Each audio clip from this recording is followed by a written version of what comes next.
Silsilah Keraton Yogyakarta merupakan garis keturunan keluarga Raja-Raja Kesultanan Ngayogyakarta Hadiningrat. Keraton ini didirikan pada tahun 1755 oleh Sultan Hamengkubuwono I, setelah perjanjian Giyanti yang membagi Kesultanan Mataram menjadi dua, Kasunanan Surakarta dan Kesultanan Yogyakarta.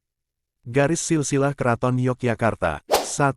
Sultan Hamengkubuwono I, tahun 1755 sampai tahun 1792.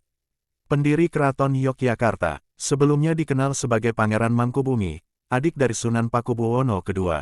2. Sultan Hamengkubuwono II, tahun 1792 sampai tahun 1810, tahun 1811 sampai tahun 1812, 1826. Dikenal dengan julukan Sultan Sepuh.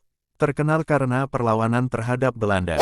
3. Sultan Hamengkubuwono III, tahun 1810 sampai tahun 1811, tahun 1812 sampai tahun 1814. Naik tahta di tengah masa kolonial Inggris. 4. Sultan Hamengkubuwono IV, tahun 1814 sampai tahun 1822. Meninggal muda, sehingga tahta dilanjutkan oleh putranya. 5. Sultan Hamengkubuwono V, tahun 1822 sampai tahun 1826, tahun 1828 sampai tahun 1855. Sempat digantikan oleh Sultan HB II selama Perang Jawa di Ponegoro. 6. Sultan Hamengkubuwono ke-6, tahun 1855 sampai tahun 1877. Berperan dalam modernisasi keraton. 7. Sultan Hamengkubuwono ke-7, tahun 1877 sampai tahun 1921. Memerintah terlama di antara para sultan. 8. Sultan Hamengkubuwono ke-8, tahun 1921 sampai tahun 1939. Membawa keraton ke era modernisasi lebih lanjut.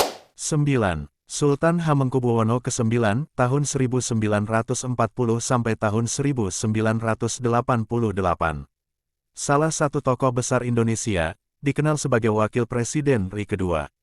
Berperan penting dalam perjuangan kemerdekaan. 10. Sultan Hamengkubuwono ke-10, 1989 sekarang. Sultan saat ini, memiliki peran besar dalam menjaga budaya dan tradisi keraton di tengah perubahan zaman. Garis pewaris tahta. Keraton Yogyakarta mengikuti sistem primogenitur laki-laki, di mana putra sulung dari sultan yang menjabat biasanya menjadi pewaris. Namun, hal ini sempat menjadi perdebatan pada masa Sultan Hamengkubuwono ke-10, karena ia menunjuk putri sulungnya, GKR Mangkubumi, sebagai calon penerus melalui Sabda Raja.